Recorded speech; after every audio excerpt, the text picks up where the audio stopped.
মহাভারতের 10টি ভয়ঙ্কর অভিশাপ।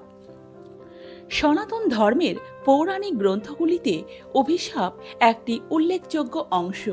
এই গ্রন্থে এমন সব অভিশাপের কথা উল্লেখ করা হয়েছে যা সমগ্র মহাভারতের গতিপথকে পাল্টে দিয়েছে বহুবার। এমনকি এই অভিশাপের প্রকোপ থেকে বাঁচতে পারেননি স্বয়ং যমরাজ, মহারাজ পাণ্ডু, অঙ্গরাজ কর্ণ, পাণ্ডুপুত্র অর্জুন, মাতা কুন্তী, রুদ্রাংশ অশ্বত্থামা, মহারাজ পরীক্ষিত এবং স্বয়ং ভগবান শ্রীকৃষ্ণও।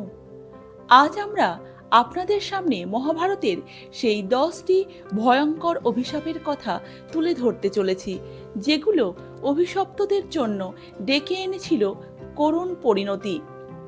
ঋষি মান্ডব্য দ্বারা যমরাজকে অভিশাপ। এক সময় ঋষি মান্ডব্য তার নিজের আশ্রমে ঊর্ধ্ববাহু হয়ে তপস্যা করছিলেন। এ সময় একদল চোর রাজবাড়ি থেকে মূল্যবান সম্পদ চুরি করে পালাচ্ছিলেন। রাজবাড়িতে চোরের উপস্থিতি টের পেয়ে রাজবাড়ির সিপাহীরা চোরের দলটিকে পেছন থেকে তাড়া করে, আর চোরের দল অগত্যা কোনো পথ না পেয়ে পার্শ্ববর্তী মান্ডব্য মুনির আশ্রমে আত্মগোপন করে। মান্ডব্য মুনি চোরের দলটিকে তার আশ্রমে আত্মগোপন করতে দেখেও কোনো কথা বললেন না। এদিকে কিছুক্ষণের মধ্যে রাজার সিপাহীরা মান্ডব্য মুনির আশ্রমে এলে তারা মুনিকে জিজ্ঞেস করলেন, তার আশ্রমে কোনো চোরের দল আশ্রয় নিয়েছে কিনা। মান্ডব্য মুনি পড়লেন মহা সংকটে। একদিকে সিপাহীদেরকে চোরেদের কথা বলে দিলে শরণাগত রক্ষা পায় না, অন্যদিকে মিথ্যা কথা বলা মহাপাপ।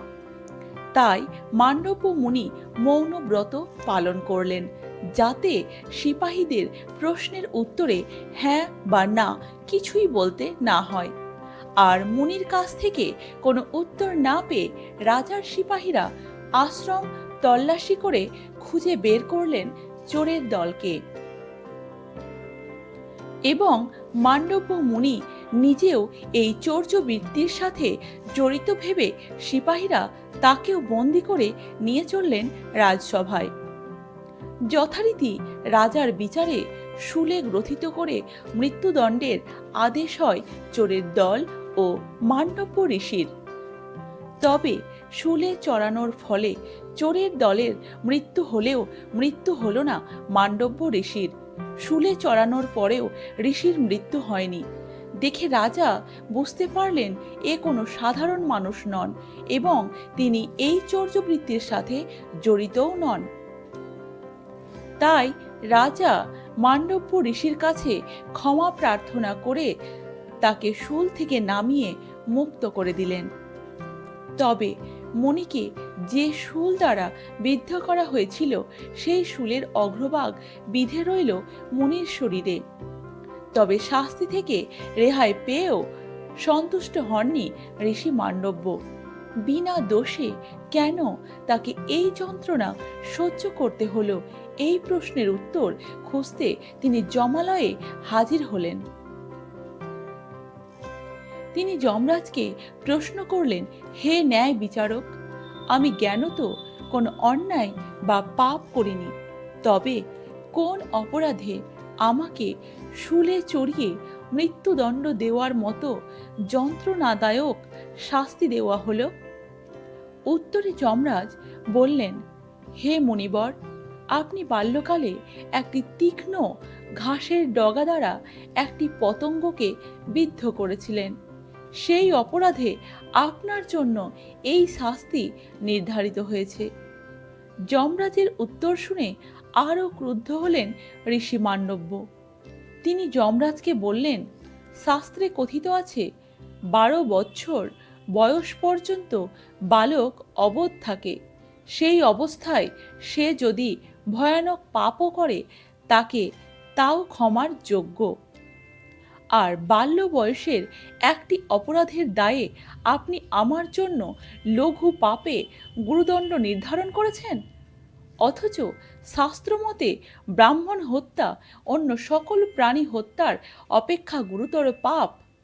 তাই আজ আমি আপনাকে অভিশাপ দিচ্ছি, এই অপরাধের জন্য আপনি পৃথিবীতে এক শূদ্র মাতার গর্ভে জন্মগ্রহণ করবেন। জানেন কি যমরাজের এই পার্থিব অবতারটির নাম কি? আজ্ঞে হ্যাঁ, তিনি বিচিত্র বীর্যের স্ত্রীদের দাসীর গর্ভে জন্ম নেওয়া মহামতি বিদুর। পাণ্ডুকে প্রদত্ত কিন্দম মুনির অভিশাপ। মহাভারতের আদি পর্ব থেকে জানা যায় মহারাজ পাণ্ডু একদা মৃগয়া করতে গিয়েছিলেন পার্শ্ববর্তী একটি জঙ্গলে। এ সময় তিনি একটি সঙ্গমরত হরিণ যুগলের ওপরে বাণ বর্ষণ করে হরিণ দুটিকে বিদ্ধ করেছিলেন। তবে সঙ্গমরত হরিণ দুটি কোনো সাধারণ হরিণ বা হরিণী ছিল না, মূলত ঋষি কিন্দম ও তার স্ত্রী হরিণ ও হরিণীর রূপ ধারণ করে সম্ভোগ প্রক্রিয়া রত ছিলেন।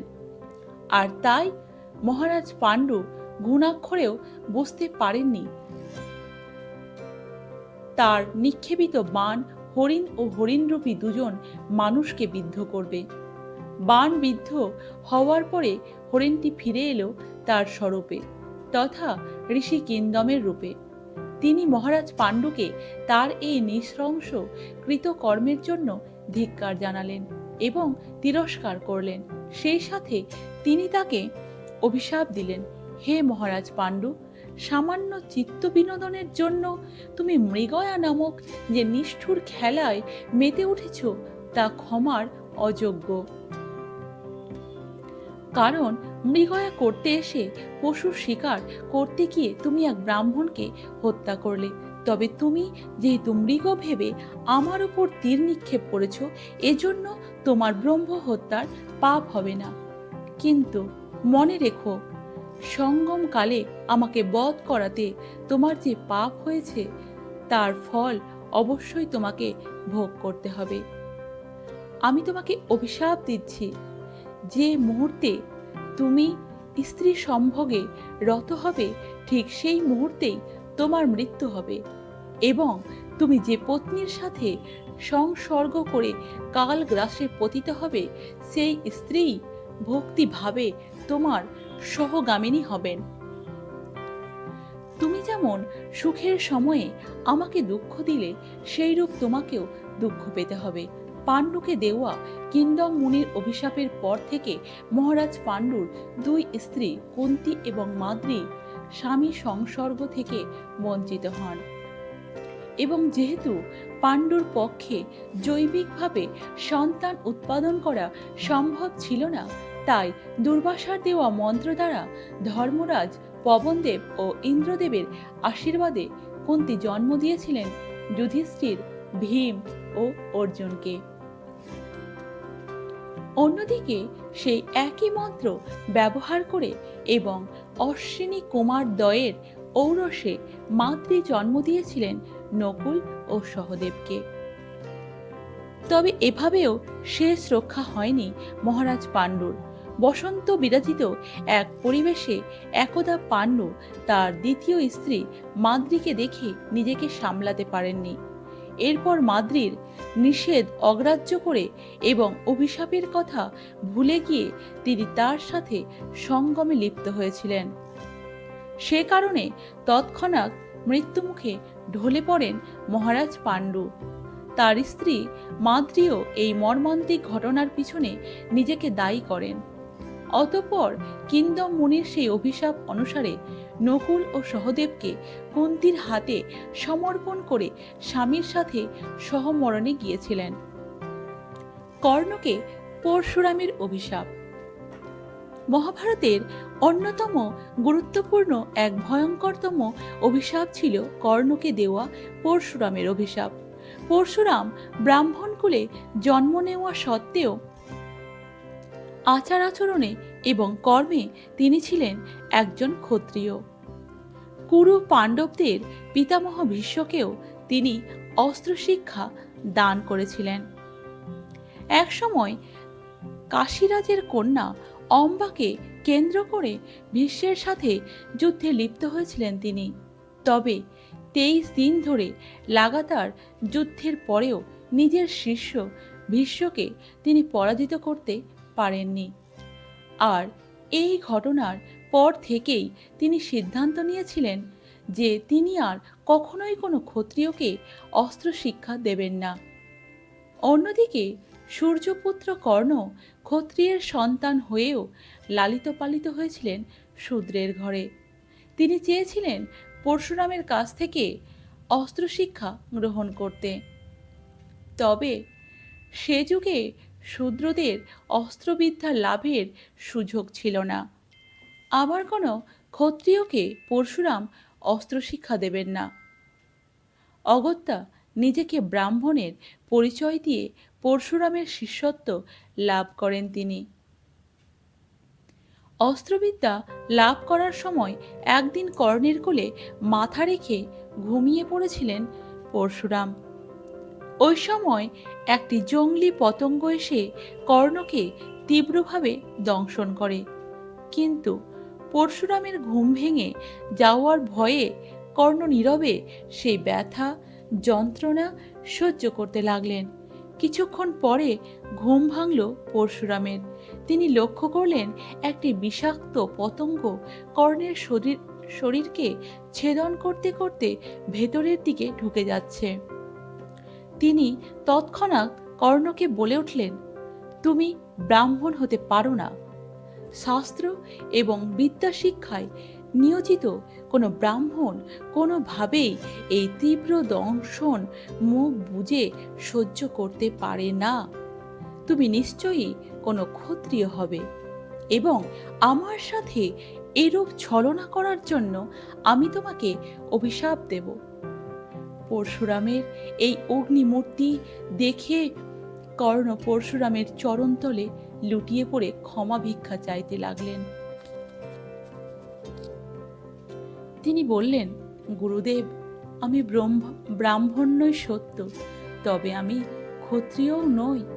আমি একজন সৎ পুত্র। আমি আপনার সাথে অর্ধেক সত্য বলেছি। আপনি দয়া করে আমাকে ক্ষমা করে দিন। তবে কর্ণ নিজে না জানলেও পরশুরাম ঠিকই বুঝতে পেরেছিলেন কর্ণ কোনো সৎ পুত্র নয়, ক্ষত্রিয়ের সন্তান। আর তাই তিনি কর্ণের অনুরোধে কর্ণপাত না করে তাকে অভিশাপ দিলেন। তুমি যেমন আমার কাছ থেকে অস্ত্রবিদ্যা অর্জন করার জন্য ছলনার আশ্রয় নিয়েছ, তেমনি তোমার এই অস্ত্রবিদ্যাও একদিন তোমার সাথে নিষ্ঠুরভাবে ছলনা করবে। একদিন তোমার এমন এক সময় আসবে যখন তীব্র প্রয়োজন সত্ত্বেও তুমি আমার কাছ থেকে শেখা অস্ত্রজ্ঞান ভুলে যাবে। আর পরশুরামের দেওয়া সেই অভিশাপ কাল হয়ে দাঁড়িয়েছিল মহাভারতের যুদ্ধে। অর্জুনের বিরুদ্ধে যুদ্ধের সময় ব্রহ্মাস্ত্র আহ্বান করার বিদ্যা ভুলে গিয়েছিলেন তিনি। ফলে অর্জুনের নিক্ষেপিত অঞ্জলিকাস্ত্রের আঘাতে প্রাণ হারাতে হয়েছিল যোদ্ধা কর্ণকে। অর্জুনকে অপ্সরা উর্বশীর অভিশাপ। মহাভারত জুড়ে যে ভয়ঙ্কর সব অভিশাপের কথা বলা হয়েছে, সেখানে অর্জুনকে উর্বশী যে অভিশাপ দিয়েছিল তা কিছুটা হলেও অন্যরকম। পাণ্ডবদের বনবাসে থাকার সময় যুধিষ্ঠিরের নির্দেশে অর্জুন দিব্য রথে চড়ে তার পিতা দেবরাজ ইন্দ্রের কাছে অর্থাৎ ইন্দ্রলোকে গমন করেন। সেখানে মহাদেবকে সন্তুষ্ট করে তিনি লাভ করেছিলেন পশুপাতাস্ত্র।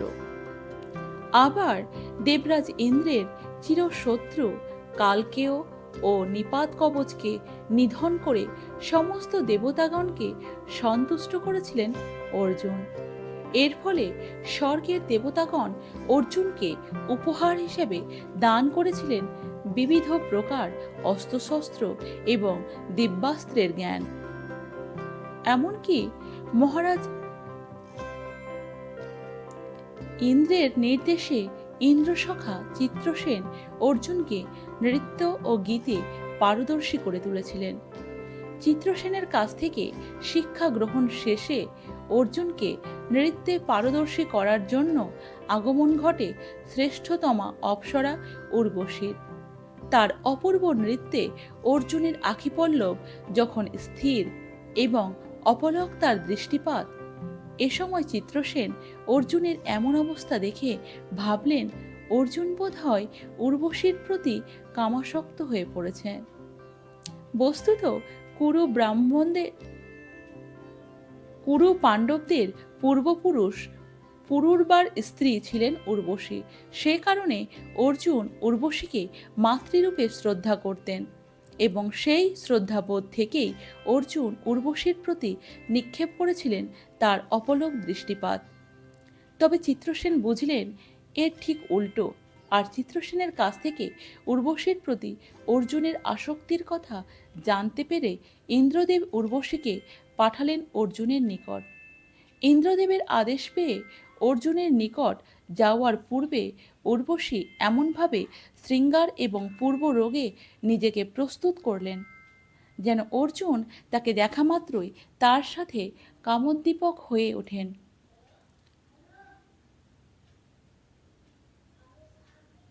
তাই উর্বশী কাম মোহিনী বেশে সজ্জিতা হয়ে অর্জুনের নিকট উপস্থিত হয়ে বললেন, হে অর্জুন, তোমার পিতৃদেব দেবরাজ ইন্দ্রের আদেশ অনুসারে আমি আজ তোমার নিকট উপস্থিত হয়েছি অভিসারিকা বেশে।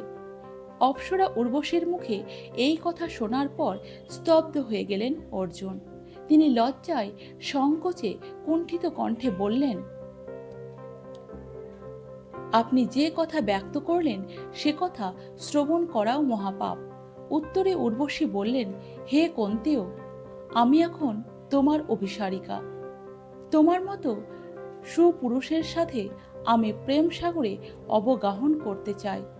এবার অর্জুন হাত জোর করে ততোধিক কুণ্ঠিত হয়ে বললেন, হে দেবী উর্বশী, আপনি পিতামহ নৃপতি পুরুরবার পত্নী। আমি সেই বংশেরই পুত্র এবং সেদিক থেকে দেখতে গেলে আপনি আমার পিতামহী। আমি কিভাবে আপনাকে আমার শয্যায় স্থান দিতে পারি? শচী, কুন্তী এদের মতো আপনিও আমার মাতৃস্থানীয়। অর্জুনের এহেন আচরণে বিব্রতা ক্রোধাদীপ্তা উর্বশী বললেন, এসব যুক্তি প্রহেলিকা মাত্র। কামোদ্দীপক শব্দবানের পরিবর্তে আমায় প্রত্যাখ্যান করে তুমি নপুংসকতার পরিচয় দিয়েছ। তোমার এই কার্য পুরুষহীনতার সমান, আর তাই আমি তোমাকে অভিশাপ দিচ্ছি, পুরুষের অভিমান তোমার থাকবে না। নারী জাতির মাঝেই তুমি বিচরণ করবে। দেবলোক, মর্ত্যলোক, পাতাল লোক অবলোকন করবে যে তুমি পুরুষ নও, তুমি ষণ্ঢ। তোমার বীর্যের নিষ্ফলতা এবং পৌরুষের বীজহীনতা তোমার মধ্যে প্রগাঢ় হবে। তবে পরবর্তীতে দেবরাজ ইন্দ্রের অনুরোধে এই অভিশাপ কিছুটা প্রশমিত হয়েছিল। তিনি এই অভিশাপের স্থায়িত্ব নির্ধারণ করেছিলেন মাত্র 1 বছর এবং সেই 1 বছর সময়কাল অর্জুনের ইচ্ছানুসারে হবে বলে জানিয়েছিলেন তিনি। পরবর্তীতে বিরাট রাজার দেশে পঞ্চপাণ্ডব যখন অজ্ঞাতবাস করছিলেন, তখনই অর্জুন উর্বশীর সেই অভিশাপ নিজের ওপরে ফলিয়েছিলেন। সেখানে বৃহন্নলা রূপ ধারণ করে তৃতীয়া প্রকৃতির মানুষ হিসেবে 1 বছর অতিবাহিত করেছিলেন অর্জুন। তার এই তৃতীয়া প্রকৃতির মধ্যে কখনো ছিল পুরুষ ভাবের আধিক্য, কখনো আবার নারী ভাবের আধিক্য। আর চিত্রসেনের কাছে শিক্ষা পাওয়া নৃত্য গীত তিনি শিখিয়েছিলেন বিরাট রাজার কন্যা উত্তরাকে। গো হত্যা করার কারণে কর্ণকে প্রদত্ত এক ব্রাহ্মণের অভিশাপ। জন্মসূত্রে দেবী কুন্তীর জ্যেষ্ঠ সন্তান হওয়া সত্ত্বেও কর্ণের কপালে জোটেনি পুত্রের স্বীকৃতি, আর তাই পালক পিতার পরিচয়ে তাকে পরিচিত হতে হয়েছিল সুত পুত্র হিসেবে। তবে যার ধমনীতে বইছে ক্ষত্রিয়ের রক্ত, তাকে কি সুত পুত্রের তকমা দিয়ে আটকে রাখা যায়? ছোটবেলা থেকে কর্ণ ছিলেন ধনুর্বিদ্যার প্রতি বিশেষভাবে অনুরাগী ও পারদর্শী। নিজ প্রচেষ্টায় তিনি রপ্ত করেছিলেন ধনুর্বিদ্যার অনেক খুঁটিনাটি কৌশল। তবে শ্রেষ্ঠ ধনুর্ধারী হওয়ার বাসনায় তিনি শরণাপন্ন হয়েছিলেন পরশুরামের কাছে। সেখানে ছলনার আশ্রয় নিয়ে পরশুরামের কাছে তিনি শিক্ষা করতে শুরু করেছিলেন তার বহুল আকাঙ্ক্ষিত ধনুর্বিদ্যা। তো একদিন ভগবান পরশুরাম অনুপস্থিতিতে কর্ণ একাই ধনুর্বিদ্যা অভ্যাস করছিল। তার সেদিনকার অনুশীলন ছিল লক্ষ্যভেদ কেন্দ্রিক, কিন্তু সব কিছু স্বাভাবিকভাবে চললেও দুর্ভাগ্য যেন কর্ণের সঙ্গ ছাড়ছিল না কিছুতেই। গো হত্যা করার কারণে কর্ণকে প্রদত্ত এক ব্রাহ্মণের অভিশাপ সেদিনও কর্ণের কপালে নেমে এলো আরও এক দুর্ভাগ্য। লক্ষ্যভেদ অনুশীলন করতে করতে হঠাৎ লক্ষ্যভ্রষ্ট হয়ে কর্ণের নিক্ষেপিত একটি বাণ, লক্ষ্যভ্রষ্ট বাণটি গোচারণ ভূমির দিকে গিয়ে বিদ্ধ করেছিল এক ব্রাহ্মণের হোমধেনুকে। বাণবিদ্ধ গাভীটি তীব্র যন্ত্রণায় ছটপট করতে করতে মৃত্যুমুখে ঢলে পড়ে কিছুক্ষণের মধ্যেই। ইতিমধ্যে গাভীটির আর্তচিৎকারে ছুটে এসেছিলেন গাভীটির প্রতিপালক ব্রাহ্মণ। তিনি নিজের চোখের সামনে তারই হোমধেনুর এইরকম অসহায় যন্ত্রণাদায়ক মৃত্যু দেখে ক্ষোভে ফেটে পড়লেন কর্ণের ওপরে। আর সেই ক্ষোভ থেকেই তিনি কর্ণকে অভিশাপ দিলেন, হে বালক, যেরকম অসহায় অবস্থায় তুমি এই নিরীহ জীবটিকে হত্যা করেছ, তোমার মৃত্যুও হবে সেই রকম অসহায় নিরস্ত্র অবস্থায়। এই গাভীর মতো তোমার মৃত্যুও ঘটবে তীব্র যন্ত্রণার সাথে। বলাই বাহুল্য, দরিদ্র সেই ব্রাহ্মণের অভিশাপ ফলে গিয়েছিল অক্ষরে অক্ষরে। অর্জুনের সাথে যুদ্ধের সময় যখন কর্ণের মৃত্যু হয়, তখন তার রথের চাকা ছিল মাটিতে পুঁতে। কর্ণ ছিলেন নিরস্ত্র এবং কর্ণের চোখে মুখে ছিল চরম অসহায়ত্বের ছাপ। ধরিত্রী কর্তৃক কর্ণকে অভিশাপ। সমগ্র মহাভারত জুড়ে কর্ণই সম্ভবত সবচেয়ে বেশিবার মারাত্মক অভিশাপের সম্মুখীন হয়েছিলেন। স্বয়ং সূর্যদেবের পুত্র হওয়া সত্ত্বেও এক অভিশপ্ত জীবন যাপন করেছিলেন কর্ণ। তার উপরে তিনটি মারাত্মক অভিশাপও তিনি প্রাপ্ত করেছিলেন তার জীবনে। পরশুরাম তাকে দিয়েছিলেন প্রথম অভিশাপ। হোমধেনু বধ করার কারণে দরিদ্র ব্রাহ্মণ দিয়েছিলেন দ্বিতীয় অভিশাপ, এবং তৃতীয় অভিশাপটি তিনি প্রাপ্ত করেছিলেন মাতা ধরিত্রী কর্তৃক। একসময় কর্ণের সাথে সাক্ষাৎ ঘটে একটি ক্রন্দনরত কন্যা শিশুর সাথে। শিশুটি এত তীব্রভাবে ক্রন্দন করছিল যে তার প্রতি করুণা হয় কর্ণের। তিনি শিশুটির কাছে গিয়ে জানতে চাইলেন তার কান্নার কারণ কি। শিশুটি তখন মাটির দিকে নির্দেশ করে বলল, আমি একটি মাটির পাত্রে কিছু দুধ নিয়ে যাচ্ছিলাম। হঠাৎ মাটিতে হোঁচট খেয়ে পাত্রের সবটুকু দুধই এখানে পড়ে গিয়েছে। এই দুধটুকুই ছিল আমার দরিদ্র পরিবারের সদস্যদের জন্য ক্ষুধা নিবারণের একমাত্র সম্বল।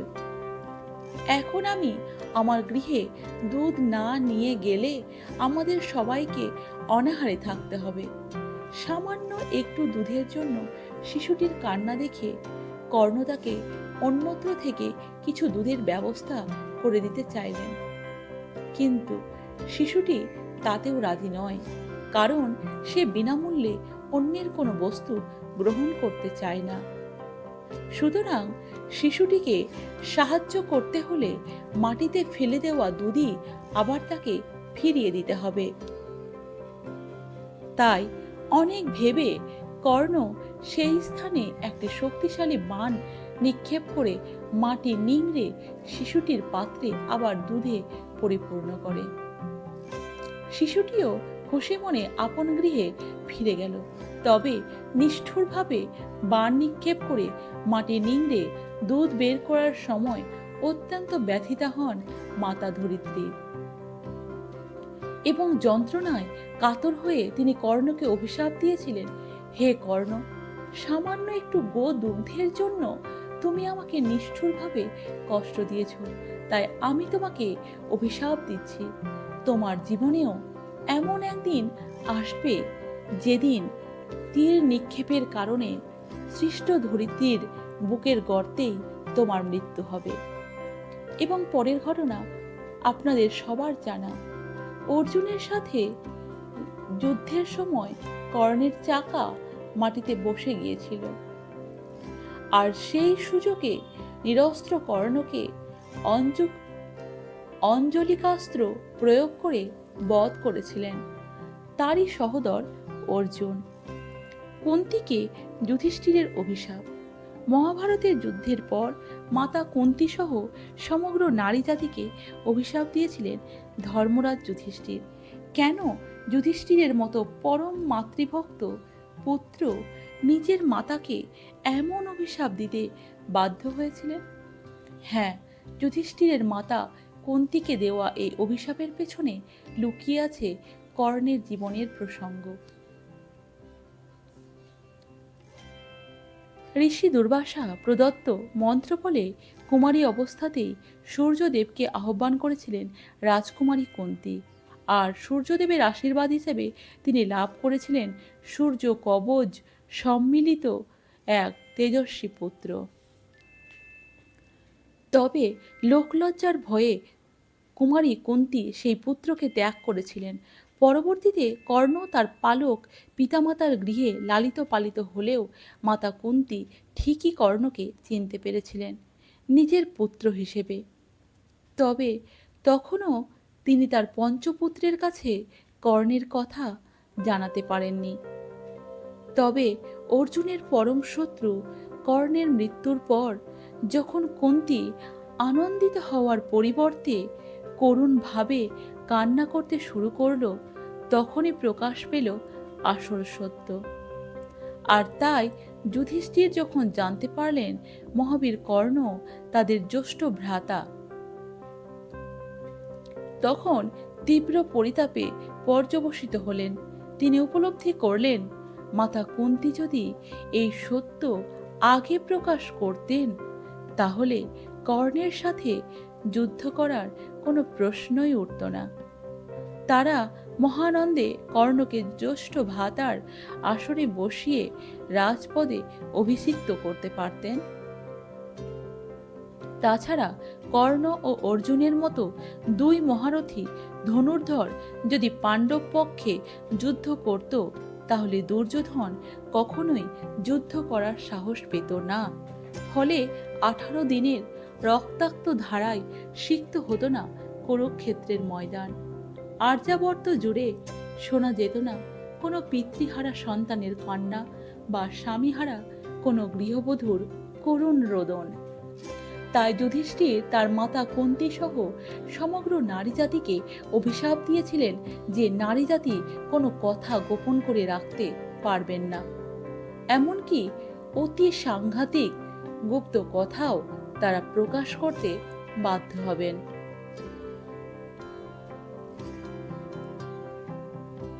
কৃষ্ণ কর্তৃক অশ্বত্থামাকে অভিশাপ। মহাভারতের যুদ্ধের অন্যতম ভয়ঙ্কর অভিশাপ ছিল অশ্বত্থামাকে দেওয়া ভগবান শ্রীকৃষ্ণের অভিশাপ। অশ্বত্থামা জন্মেছিলেন গুরু দ্রোণাচার্যের ঔরসে এবং মাতা কৃপির গর্ভে। গুরু দ্রোণাচার্য ভগবান শিবের তপস্যা করে লাভ করেছিলেন রুদ্রাংশ অশ্বত্থামাকে। এ কারণে জন্মগতভাবে অশ্বত্থামা তার কপালে লাভ করেছিলেন এক অমূল্য রত্ন। এই রত্নের প্রভাবে ক্ষুধা, তৃষ্ণা, ক্লান্তি বা যন্ত্রণার প্রভাব থেকে মুক্ত ছিলেন। যুদ্ধক্ষেত্রেও অশ্বত্থামা ছিলেন রুদ্রের মতো অপ্রতিরোধ্য। অর্জুন এবং ভগবান শ্রীকৃষ্ণ ছাড়া অন্য কেউই তাকে পরাজিত বা বধ করতে সামর্থ্য ছিলেন না। তবে এত বড় যোদ্ধা হওয়া সত্ত্বেও চারিত্রিকভাবে তিনি ছিলেন উগ্র, হিংসুক, ধর্মজ্ঞানহীন ও পাষণ্ড এক নরাধম। পাণ্ডবদের বিপক্ষে একাই যে ধ্বংসযজ্ঞ রচনা করেছিলেন তা কৌরব পক্ষের জন্য কোনো যোদ্ধাই করতে পারেননি। তার অস্ত্রভাণ্ডারে থাকা দিব্য ও ঐশী অস্ত্র প্রয়োগ করে তিনি পাণ্ডব পক্ষের প্রায় 3 অক্ষৌহিণী সেনা একাই বধ করেছিলেন। অগ্নিযাত্রা, নারায়ণাস্ত্র, ব্রহ্মাস্ত্রের প্রয়োগ করে তিনি চরম নৃশংসতা প্রদর্শন করেছিলেন পাণ্ডবদের বিপক্ষে।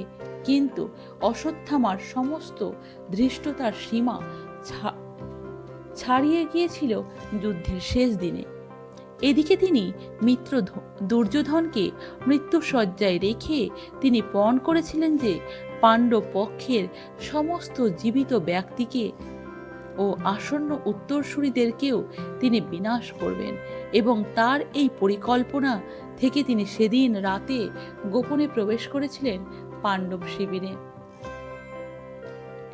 সেখানে অবস্থানরত পঞ্চপাণ্ডবের ঔরসজাত দ্রৌপদীর 5 সন্তান ধৃষ্টদ্যম্ন ও শিখণ্ডী সহ কুরুক্ষেত্রের যুদ্ধে অংশগ্রহণকারী প্রত্যেক যোদ্ধাকে অন্যায়ভাবে এবং নিরস্ত্র অবস্থায় বধ করেছিলেন। তবে এই ঘৃণ্য অপকর্ম করেও ক্ষান্ত হননি তিনি। তিনি চেয়েছিলেন পাণ্ডবদের আগামী প্রজন্মকেও বধ করতে।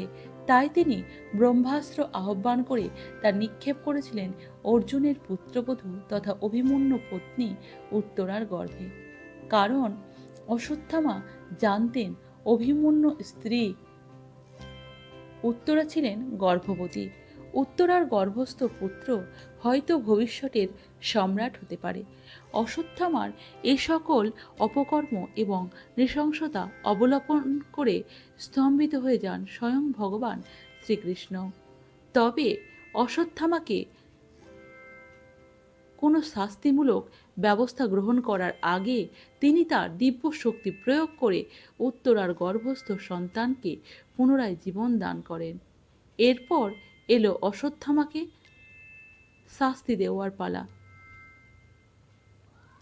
তবে ভগবান শ্রীকৃষ্ণ বুঝতে পেরেছিলেন অশ্বত্থামা মৃত্যুকে ভয় পায় না, সুতরাং তাকে এমন শাস্তি দিতে হবে যেন সে প্রতিনিয়ত নিজের মৃত্যু ভিক্ষা করে, কিন্তু তার মৃত্যু না হয়। এ কারণে তিনি প্রথমে অশ্বত্থামার কপাল থেকে জন্মগতভাবে প্রাপ্ত মণিটি উপড়ে ফেললেন এবং তাকে অমরত্বের অভিশাপ দেন। শ্রীকৃষ্ণের অভিশাপে অশ্বত্থামা কুষ্ঠ রোগে আক্রান্ত হন এবং লোকালয় থেকে দূরে গিয়ে নির্জনে কষ্ট ভোগ করতে থাকেন।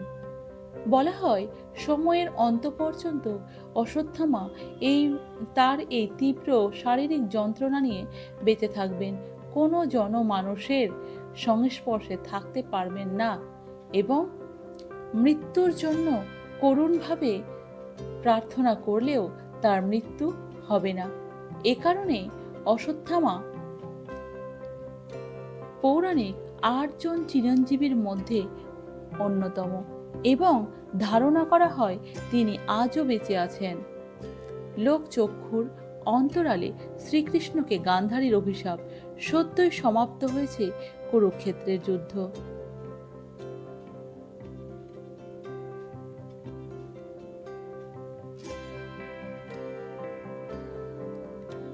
যুদ্ধে পাণ্ডব পক্ষ জয়লাভ করেছে বৈকি, তবে দুপক্ষেরই হতাহত যোদ্ধার সংখ্যা অগণিত। কুরুক্ষেত্রের রক্তাক্ত সেই প্রান্তরে ছুটে এসেছেন যুদ্ধে নিহত অগণিত মানুষের পরিবার পরিজন। তাদের আর্তচিৎকারে ভারী হয়ে এসেছে সেখানকার আকাশ বাতাস। সেই ক্রন্দনরত মানুষের ভিড়ে উপস্থিত ছিলেন শত কৌরবের মাতা গান্ধারী এবং কৌরব মাতাদের স্ত্রী সন্তানেরা। তারা উচ্চস্বরে বিলাপ করছিলেন নিহত যোদ্ধাদের জন্য। অন্যদিকে পঞ্চপাণ্ডব, মাতা কুন্তী এবং ভগবান শ্রীকৃষ্ণ সেখানে উপস্থিত হয়েছিলেন নিহতদের স্মরণ করতে এবং নিহতদের পরিবার বর্গকে সান্ত্বনা প্রদান করতে। এ সময় বিলাপরত গান্ধারীকে সান্ত্বনা দিতে এলেন শ্রীকৃষ্ণ। তিনি গান্ধারীকে বোঝানোর চেষ্টা করলেন দুর্যোধন ও তার ভ্রাতাদের কৃত পাপ কর্ম, হিংসা, শঠতা এবং অহংকারের ফলেই আজ কুরু বংশের বিনাশ হয়েছে। তাদের ছলনার কারণে নিহত হয়েছেন পিতামহ ভীষ্ম, গুরু দ্রোণাচার্য এবং কর্ণের মতো মহারথী যোদ্ধারা।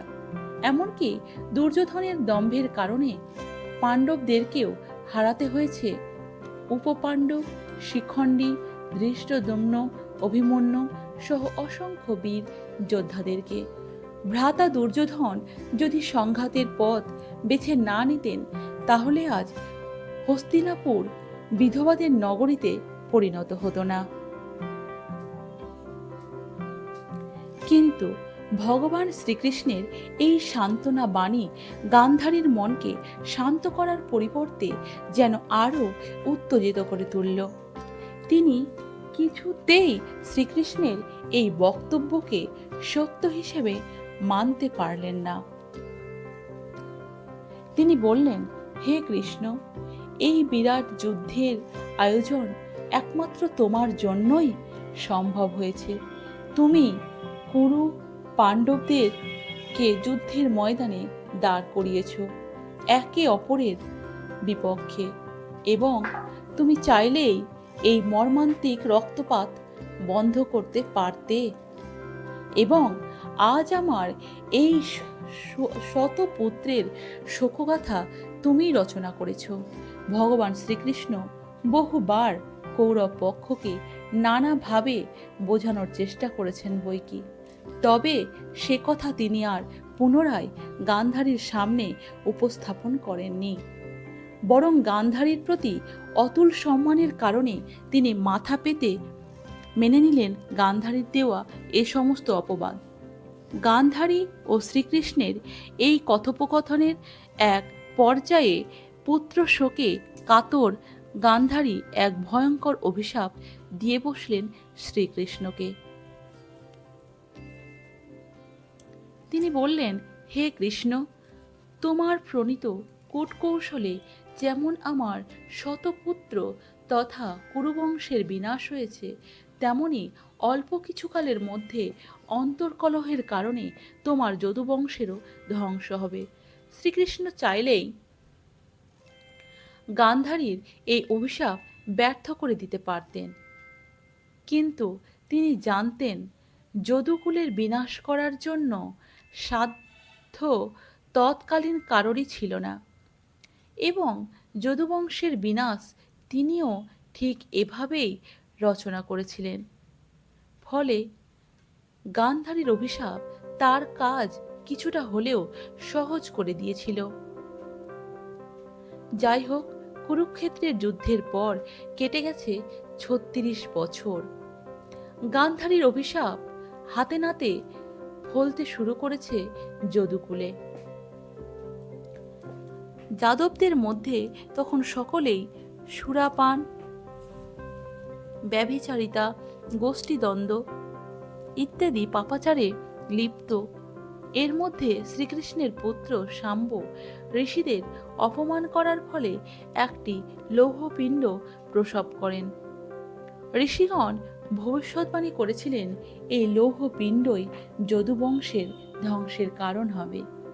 এরপর রাজা উগ্রসেনের আদেশে লৌহপিণ্ডটিকে চূর্ণ করে নদীতে নিক্ষেপ করা হয় বটে, তবে এক এক খণ্ড লোহাকে তারা আর চূর্ণ করতে পারেনি।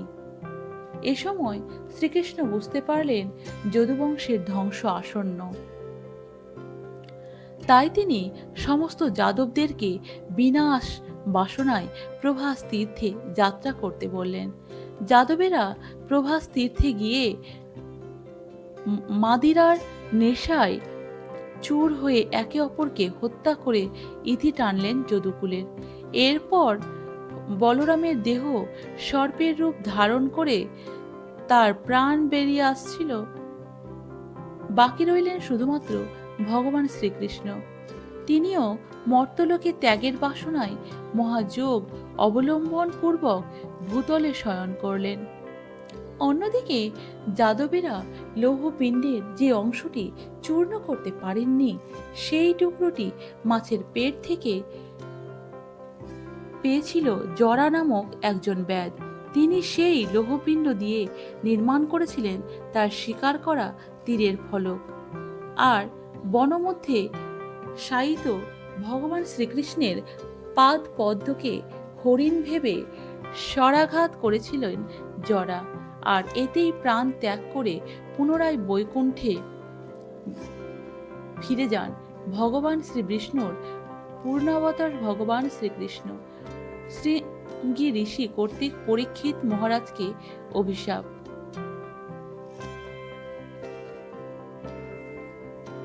কুরুক্ষেত্রের যুদ্ধের পর ভগবান শ্রীকৃষ্ণ ও বলরাম সহ যদুকুলের বিনাশ ঘটলেও পার্থিব জীবনের প্রতি বৈরাগ্য দেখা দেয় পঞ্চ পাণ্ডব ও দ্রৌপদীর।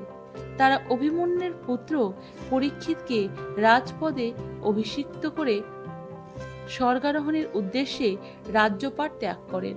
এরপর কেটে গেল আরো কিছুকাল। পরীক্ষিত ছিলেন তার পূর্বপুরুষ মহারাজ পাণ্ডুর মতো মৃগয়া প্রিয়। একসময় তিনি এক গভীর জঙ্গলে মৃগয়া করতে গিয়েছিলেন। এ সময় তিনি একটি বন্য হরিণকে বাণবিদ্ধ করেন, কিন্তু হরিণটি বাণবিদ্ধ অবস্থাতে ছুটে পালাতে শুরু করল বনের মধ্যে। রাজা পরীক্ষিত হরিণটির পিছু পিছু গেলেন, কিন্তু এক পর্যায়ে হরিণটি তার দৃষ্টিসীমার বাইরে চলে গেল।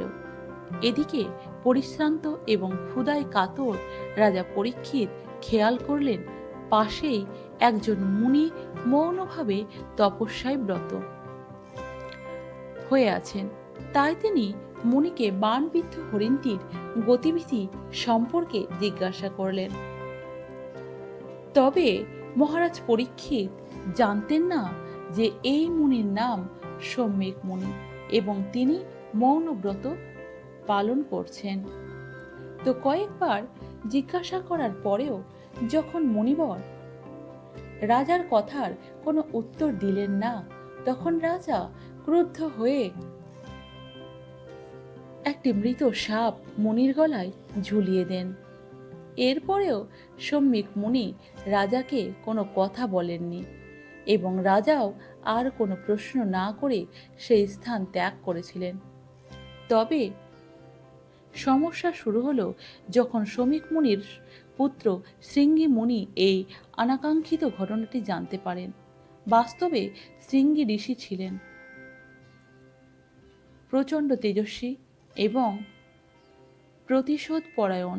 তিনি মৌনভাবে সমাধিমগ্ন পিতার প্রতি হওয়া অন্যায় ও অপমানের প্রতিবাদে এক ভয়ঙ্কর অভিশাপ দিয়ে বসলেন মহারাজ পরীক্ষিতকে।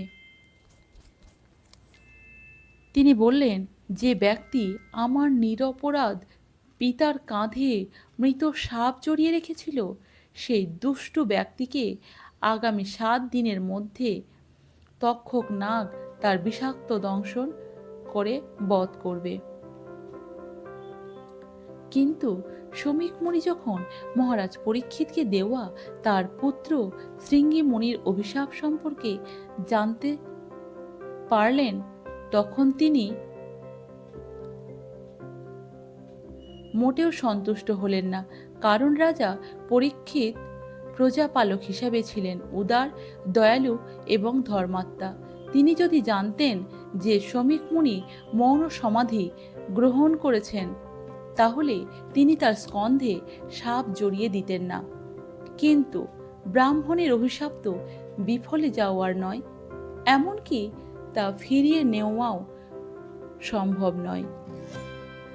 তবুও শমীক মুনি তার শিষ্যদের দ্বারা সত্বর মহারাজ পরীক্ষিতকে এই অভিশাপ সম্পর্কে জানান। শৃঙ্গি মুনির এই অভিশাপের কথা শুনে যেন মাথায় আকাশ ভেঙে পড়ল মহারাজ পরীক্ষিতের।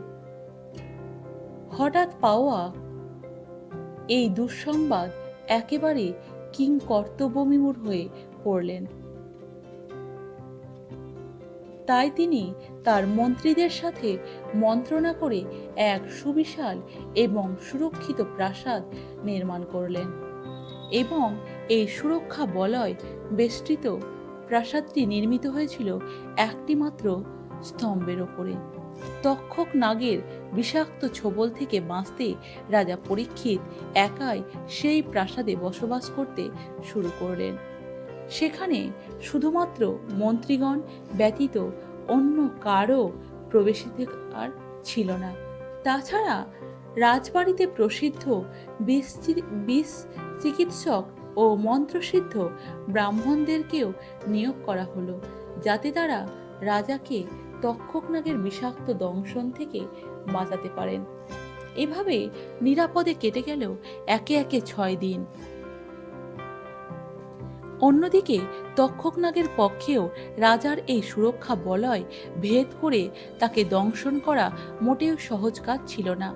তাই 7ম দিনে ব্রাহ্মণ বেশে তক্ষক বেরিয়ে পড়লেন রাজা পরীক্ষিতের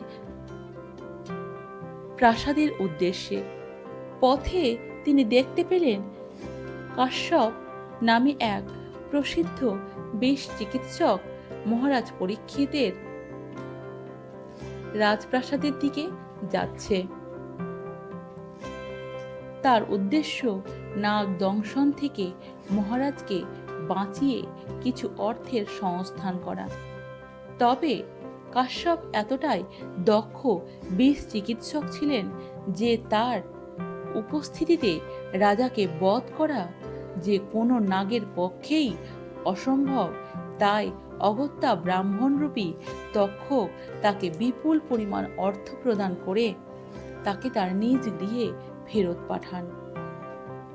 এরপর তক্ষক পরিকল্পনা অনুযায়ী তার অনুসারী কিছু নাগ ব্রাহ্মণ বেশ ধারণ করে রাজপ্রাসাদে প্রবেশ করে। তারা মহারাজের দীর্ঘায়ু আশীর্বাদ করার জন্য রাজার কক্ষে প্রবেশ করার অনুমতি পায় এবং রাজাকে আশীর্বাদ করে কিছু ফল, কুশ ও জল দিয়ে সেখান থেকে বিদায় নেন। এরপর আশীর্বাদ হিসেবে পাওয়া ফলগুলোকে ভক্ষণ করতে থাকেন রাজা পরীক্ষিত। কিন্তু একটি ফল খাওয়ার সময় তিনি খেয়াল করেন ফলের মধ্যে থেকে একটি কৃষ্ণনয়ন তাম্রবর্ণ কীট আস্তে আস্তে বেরিয়ে আসছে। ইতিমধ্যে সূর্যাস্তেরও সময়ও আসন্ন এবং সূর্যাস্তের পরই ব্রাহ্মণের আশীর্বাদ বিফল হবে। তাই রাজা কিছুটা তামাশা করে সেই কীটটিকে নিজের গলায় রেখে বললেন, সূর্যাস্ত আর মাত্র কিছুক্ষণের ব্যাপার, সুতরাং আর আমার বিষের ভয় নেই। এখন এই পোকায় তক্ষকের পরিবর্তে আমাকে দংশন করো, তাহলে আমার অভিশাপও কাটে আর ব্রাহ্মণের কথাও থাকে। কিন্তু হায়, সেই তাম্রবর্ণ কীটটি ছিল স্বয়ং তক্ষক নাগ। তিনি ছদ্মবেশে ফলের মধ্যে অবস্থান করছিলেন মহারাজ পরীক্ষিতের সন্নিকটে আসার জন্য। আর তাই যেইমাত্র রাজা কীটটিকে নিজের গলায় রাখলেন, তৎক্ষণাৎ তক্ষক স্বরূপে ফিরে এসে স্বগর্জনে দংশন করলেন রাজা পরীক্ষিতকে। আর এইভাবেই ব্রাহ্মণের অভিশাপ কাল হয়ে এসেছিল পাণ্ডবদের বংশধর পরীক্ষিতের জন্য।